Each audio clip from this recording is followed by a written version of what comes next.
defendant having pleaded guilty by information to one count felony of the 5th degree breaking and entering. Parties are ready to go forward.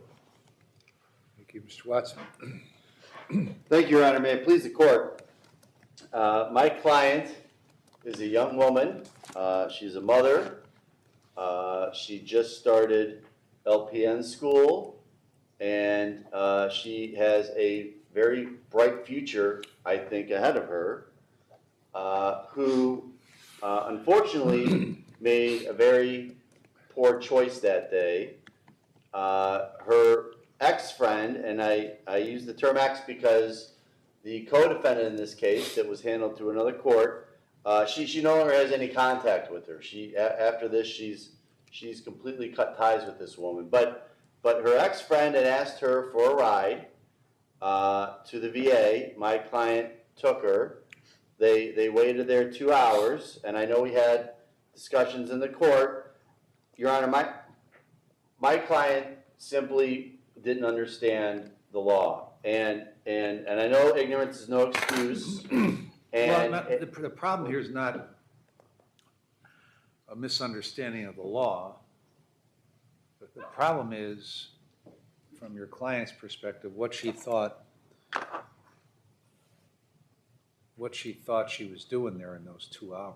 I agree with the court, and I was just going to address that. She went there with her friend, and she should have, after a certain amount of time, said, "Why are we here? What is going on? You asked me to drive you here."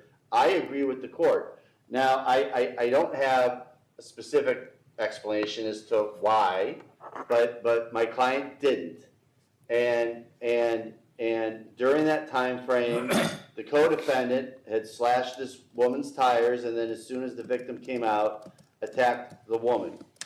Now, from my client's perspective, she didn't throw a punch, so that was part of the reason why she didn't think she did anything wrong. However, Your Honor, she and I know this is a dispute, but when the attack started, my client did open the door and told her ex-friend to stop and let's get out of here, let's leave. At that point, the attack was over.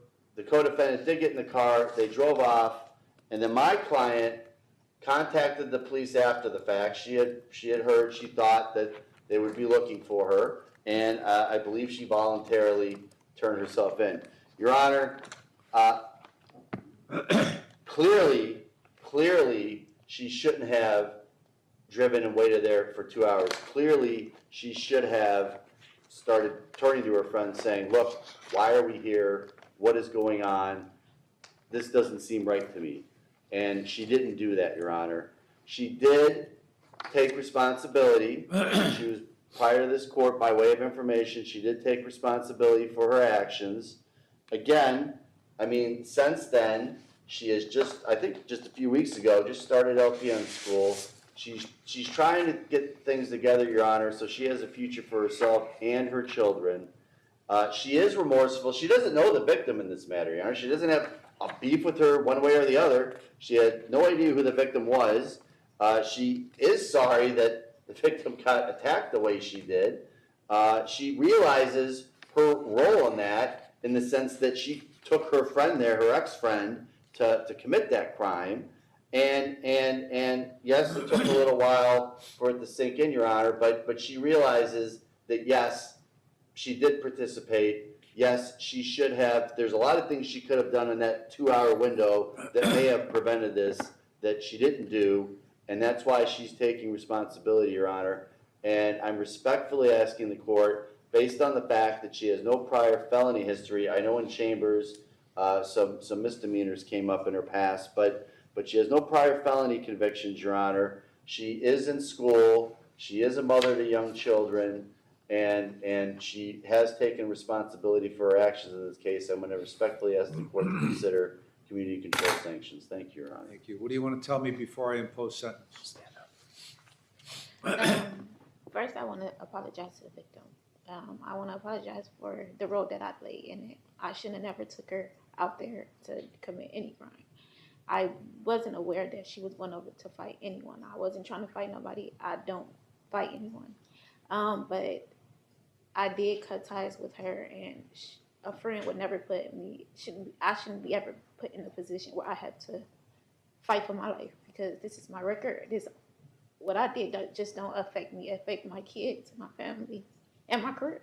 Like, me catching a felony play a really big role in my life. Like, with school, with pursuing nursing, with my job. I do phlebotomy at UH. It did pop up, so I do have to tell them what's going on, and I might lose my job. How did you know this Booker? She lived in my building. So why did she ask you to drive her somewhere?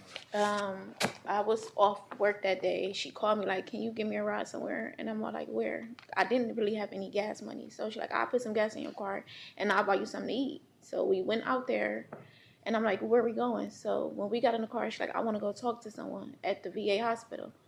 First, we went there. She did slash the girl tires. We left, went and got smoothies, and we came back. And the girl was coming outside, and she jumped on the girl. Okay, but so after she slashed the tire, Mhm. why didn't you just tell her to get the hell out of your car and leave? If that's what she did. Right. So when me not trying to be a friend, and me not really thinking of it, not thinking that she's going to jump on someone. I know, but isn't slashing the tire bad enough in and of Yeah. itself? Yeah, it is. And then she was telling me, like, I'm like, why are you, I asked her, like, why are you doing this? And I guess prior to that day, her and the girl got into a fight. The boy, because it's over a boy, they got into a fight that night. And she was like, "Oh, I want to talk to her. I want to explain myself to her." Yeah, but she slashed her tire. She didn't want to talk to her.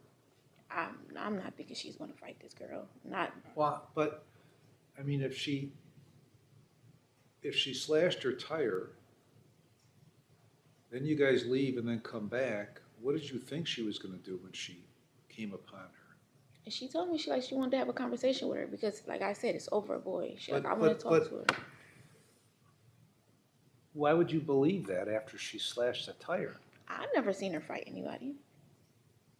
But have you ever seen anybody slash a tire before? No, I never slashed a tire. I know, but that's a pretty violent act, right? Yeah, it is. So it's incomprehensible that you would think that she just wants to talk to her. Because she was pretty pissed off in order to slash a tire, right? Right.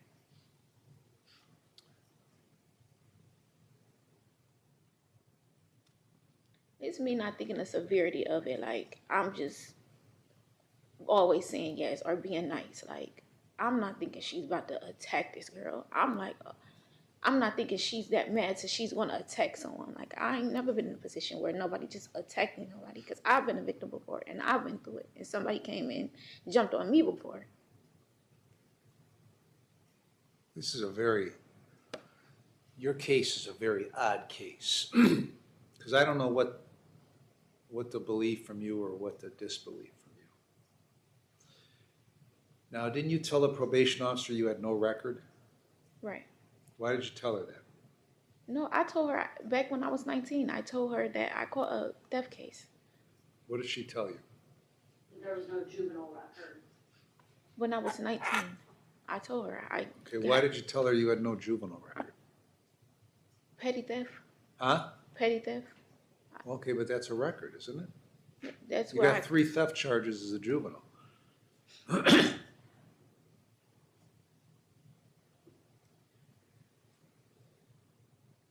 You're in school for what now? I'm in LP in school. I go to. When did you start that? I started it, I think it was the 15th. I have my offer letter. I mean, my letter. I think it was the 15th. Where is it? Right here in Willoughby. How long of a program is that? It's a 9-month program. I'll be done in May. And then you're going to be an LPN? Yes. You're not going to have very much success if you're hanging around people like this. I know. When's the last, do you still live in the same building as this Booker? Yes. Have you seen her since then? No. You haven't seen her in the hallway or in the parking lot or I anything? seen her probably like 2 months ago. I seen her. We crossed paths. We don't speak. We don't talk. Nothing. Like we had like a little conversation, and I just felt like she put me in a predicament, like in this predicament. Well, it's not all, I mean, you may believe she put you in a predicament, but you put yourself in a predicament at the very least when this tire was slashed and then you left and went back to the same place. So you're certainly not blameless in this whole matter, are you? No. I mean, it's clear that you didn't get out and inflict a beating on this person. But had you done what you should have at the very least done, not go back to that place after she slashed a tire, then the beating wouldn't have taken place, right? At least Right. on that day it wouldn't have taken place. Right. My guess is Booker would have tracked her down somewhere else, but it wouldn't have happened that day and you wouldn't be sitting here right now. Right. So you put yourself in that position. Right. Okay. So how old are your kids? My son, he'll be 10 in October, and my daughter is 6. And when this happened, where were they? They were at school.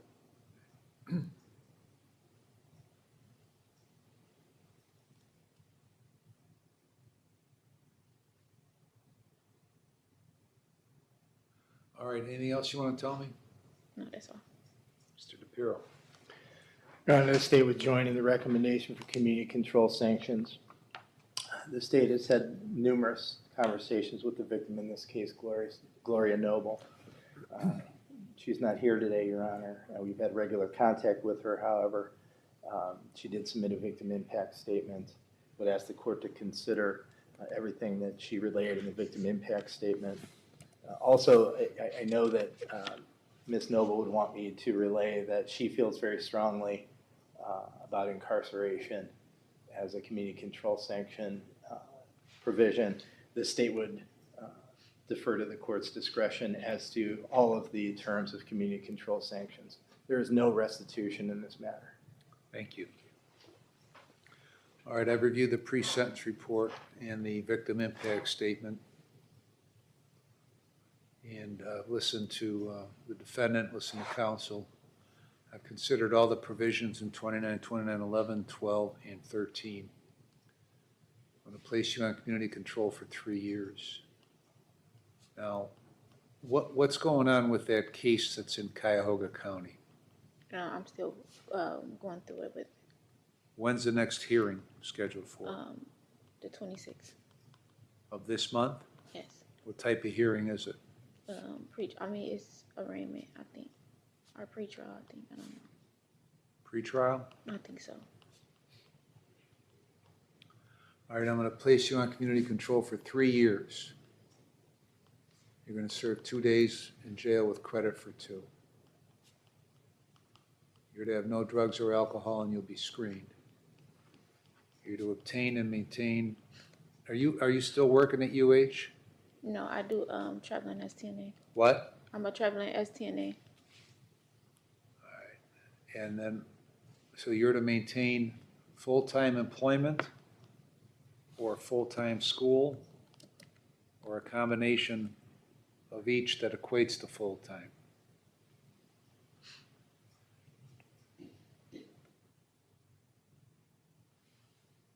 You'd have no contact with Samora Booker or Gloria Noble. You're going to pay the costs and supervision fees with this case. Ms. Cook, anything else? No, Your Honor. Now, I'm not putting you in jail.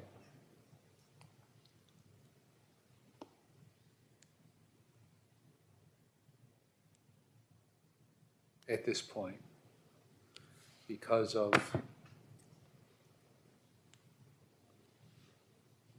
your school and employment, okay? That's the only reason.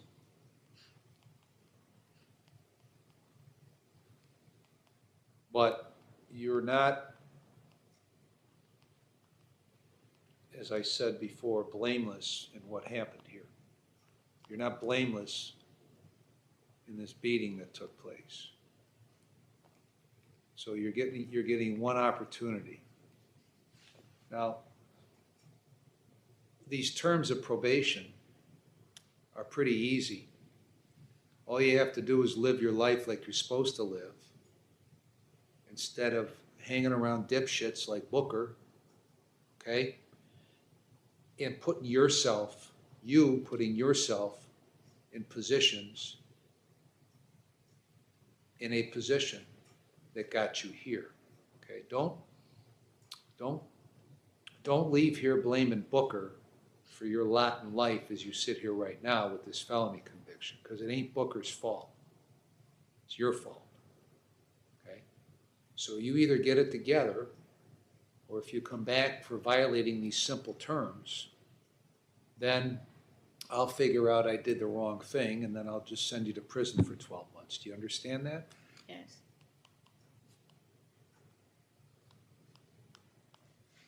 Mr. DePiero, is there anything else?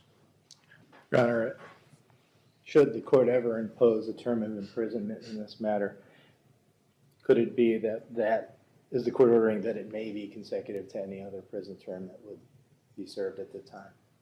Or no? For what? Well, we got another felony pending, I don't know. It's typically in the judgment entries. Now, the court speaks to whether or not a potential prison sentence in this matter may be run consecutive to another potential one in the future. I just want to make sure. Well, if I don't tell her that, am I prohibited from doing that? There is, I believe, an interpretation of the law that says that you are. That's dumb. Isn't that dumb? Well, as to whether it makes sense, In case law or statute? I believe it's case law, Judge. Okay. Well, I understand why you're bringing this up. But that I'm imagining that she's going to get convicted of something else. And that if I didn't tell her if she gets convicted of something else while she's on probation and I send her to prison, then it has to be consecutive. Well, not necessarily that it has to be, just that it may be. And certainly the defendant would be presumed innocent of any charge that she faces in the future. But it's not impossible that anybody would be convicted of a felony while they're on probation. Crazy. Yes, This is Judge. crazy. So, But- so I will respectfully decline to have that put in the judgment entry, Yes, Your Honor. Thank you. because I think that's the craziest thing. That's the craziest interpretation that some other people have come up with. So, anything else besides that? No, Your Honor. Thank you very Mr. much. Watts, anything else?